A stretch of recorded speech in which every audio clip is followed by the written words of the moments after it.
So right now, one of the things that we've seen on the App Store is that it's getting crowded.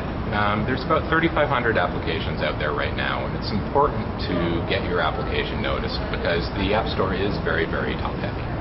I can tell you from our general stats that just getting onto the top 100 list, free or paid, will increase your application sales by at least 100%. And if you get onto the top 25 list, which is how people find applications on the physical phone itself, you'll see your sales volume go up even more.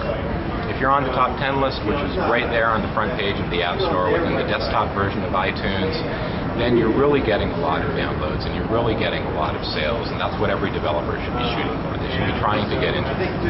But developers don't necessarily know how to get to that point when it's really, really so crowded. So we help developers with that. One of the things that I can share with everybody is that the ranking, the top 100 list, is very, very largely based on one-day sales. That's something we've discovered through repeated observations. It's a 24-hour rolling window. So any developer that's going out and trying to optimize their business should be very, very careful to try and generate a lot of sales in a short period of time. And that will give you the additional exposure you need to move up the App Store ranks and get exposed to that very broad audience that browses through the top 10 and top 25 lists. And what kind of revenue opportunities, either as a percent or as growth or just absolute, are you seeing some of the developers get? So one of our more dramatic cases was done in August, where a developer that had a 99-cent application using our strategy went from being below the top 100 list and making a couple $100 to being up at the number 2 position and making thousands of dollars a day. So it's a very significant growth pattern if you manage to get your application into that relatively small window of opportunity at the top of the store. And you were talking earlier that you started out focused on advertising, and you were taking a specific cut. Now you're more focused on the analytics. Talk a little bit about that transition and why you made it. Right. We made that transition because there's so much opportunities for developers to make money off of paid applications. Really, we can optimize for developer sales, and we felt that it would be inappropriate to just focus on advertising when the iPhone offers such a rich monetization platform. I really want to help developers succeed in all kinds of ways. So if that involves advertising, we'll advise them on advertising, and we'll tell them who they should work with. And we're happy to work with them to make sure they make the most money possible. But in many, many, many cases, you can make the most money possible by selling your application. And that's something we've just seen through the stats, and that's something that we have to be honest with developers about. If I was solely focused on advertising, then I feel like I would be doing developers a disservice when they could make more revenue through paid sales.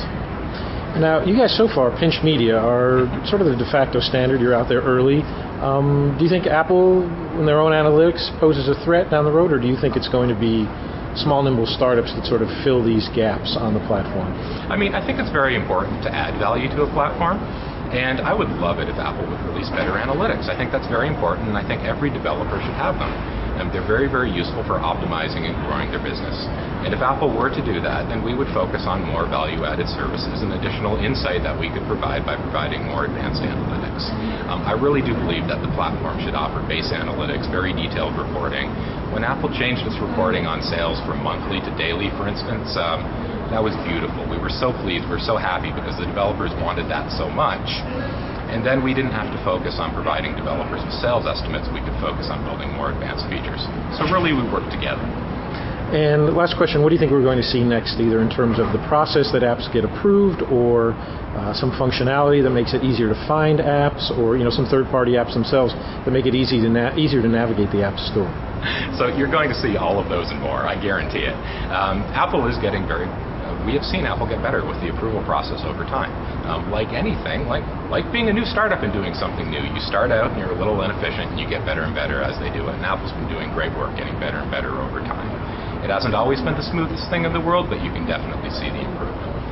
When it comes to discoverability on the App Store, applications are going to start using any number of strategies to get more exposure, whether it be external advertising, working closely with review sites, working closely with sites that offer other distribution mechanisms, perhaps. We've seen a lot of affiliate work, working through the iTunes program to drive additional sales through the App Store, and I'll see a lot more developers taking advantage of that over time. Okay, Greg Yardley, Pinch Media, thanks so much. My pleasure.